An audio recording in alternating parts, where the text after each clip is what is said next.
Hey everybody, I'm Richard Rett, founder and CEO of Sierra Madre. You know, one of the questions that we hear a lot is, how do I get started winter camping?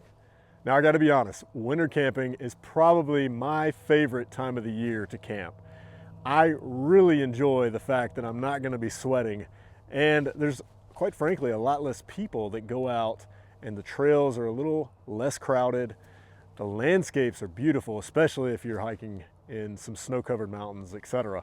But there are some downsides or some things to consider before you get into winter camping or cold weather camping, because if you get cold, honestly, you're gonna be a little miserable the whole trip. So in this video, we wanted to take some time and go through some of the main things, tips and tricks that we've learned over the years that'll help you get started on the right foot and stay warm during your camping trips. So come with me. The first thing I want to show you, we've got a campsite set up here. The first thing I want to show you is the very, very basic element of caloric intake. And what do I mean by that?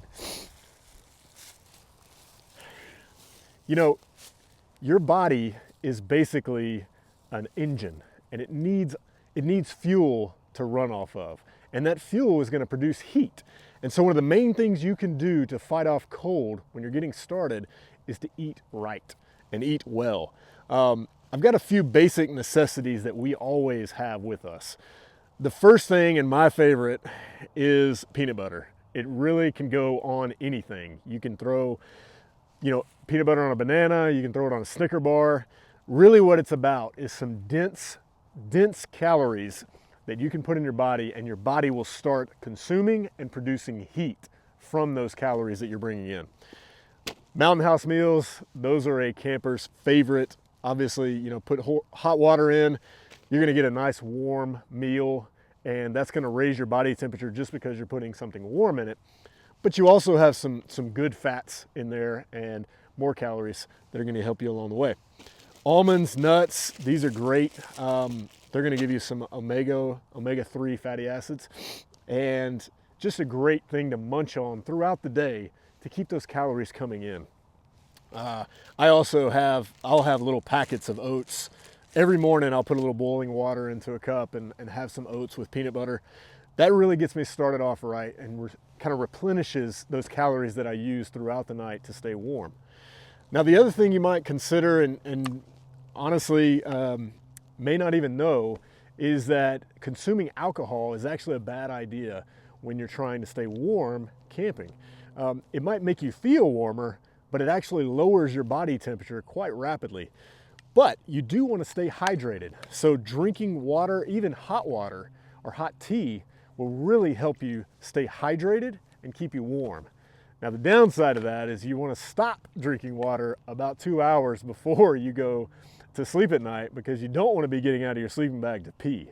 We'll get into that in just a moment. Next, I want to talk a little more about layering and the important things to consider when you're getting ready for a trip and you're thinking about the clothes that you want to wear on your trip.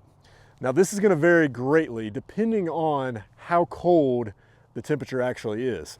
But there are some principles that you can use and follow here that will help you kind of get a sense of where you need to start and what you need to remember when you're starting out. So some of the things that are really important is you're not going to want to use cotton as a base layer. In normal wear and around the city, we would wear cotton socks, cotton shirts, etc. But cotton is going to generally absorb water, and that's going to be a problem for you. You really want to stick with like a synthetic or a merino wool base layer. And what I mean by base layer is the very base layer. It's next to your skin. And generally in cold weather camping, you would have a layer next to your skin on your legs, a bottom layer, and then a top layer. And so what I've got here, this is a merino wool icebreaker, medium density base layer that is going to breathe really well. If you do get any moisture coming out of sweat, while you're on the trail, it's going to release that and let it propagate throughout and get out to the environment. We got a synthetic layer here for your base on your bottoms. And then we got a good top layer pants. So these are lightweight. They're gonna have some water resistance properties, but they're gonna be a good kind of shell for if you're going through snow or anything like that. You're gonna wanna make sure you're repelling water and they're light enough to let water escape. Now the important thing here, really and truly, one of the things that everybody complains about is cold feet and cold hands. This is by far the biggest thing that my wife is always complaining about. I've learned over the years that layering is a really great way to stay warm, and being able to change out when things get wet is also critical. So the way I do it, when I'm cold weather camping, depending on how cold it is, I have a glove system that I really like. It's a neoprene base layer for my glove. Now this is what I'm wearing. This is what I'm wearing whenever I'm setting up camp or doing anything where I need some dexterity. I'm gonna wear this, and it's water repellent. It's got a decent thickness, and it's gonna keep me pretty warm. But when I'm on the trail, or when I'm at camp and I'm slowing down, I want a little bit thicker layer on the outside. That's gonna keep me warm. And this is actually a waterproof layer that has a lining inside. And that does a lot for me. Now, one thing I would suggest is you really wanna make sure you get one size bigger glove set, because when gloves, socks, or shoes are small, they're actually gonna restrict blood flow, and you're gonna get colder faster. So that's something to consider. This is my set right here. I've always got a base layer glove and an exterior glove, and that exterior glove, I want a liner just in case I get too wet with these. I can pop those off, put my top layer on, and I'm still warm. Now with socks, you're gonna generally want 2 layers of socks. You're gonna want what they call a liner sock, and liner socks are generally, this is a merino wool sock, but it's very thin. It's gonna be very smooth. Sometimes they are silk. The goal here is to let sweat out and to give you a smooth surface against your boot so that you don't get blisters. Huge thing. That's the first step. Next, depending on how cold it is, you'll want a little bit thicker layer. This is a mid-layer sock, and this is a really thick sock. So if it's getting really cold, this is smart wool. This will be the top layer, and that's gonna give you the warmth. And like I said, one of the big things is making sure your shoes are big enough for 2 layers of socks. If they're too small, it doesn't matter how thick your socks are, your boots are actually what are gonna restrict blood flow and make it colder for you.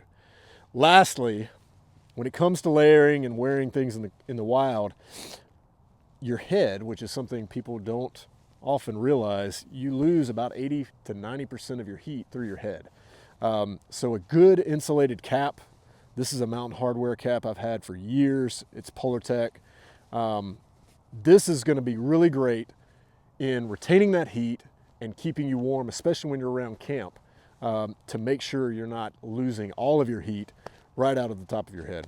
So that really covers the basics of how you'll want to consider when you start layering your clothing and picking the right gear for your hands and your feet. Now, layering and clothing, that's gonna do a lot for you. It really is, and it's very important. But the next step is harnessing your gear's ability to help keep you warm. There's only so much your body can do. Really, it's gonna find a limit in a temperature range, and there's only so much it can do. Next, you'll be dependent on your gear, and you really want it to be high quality gear, because when you're out in the wild and it's getting cold, there's some serious dangers to that. You could risk hypothermia, you could get into a serious problem. So you're gonna depend on your gear. And look, in the next video, I want to talk about some of the 5 common mistakes that people make with their gear when they're choosing gear, selecting gear, or setting up. And if you've ever been caught shivering cold in your sleeping bag, you will not want to miss it.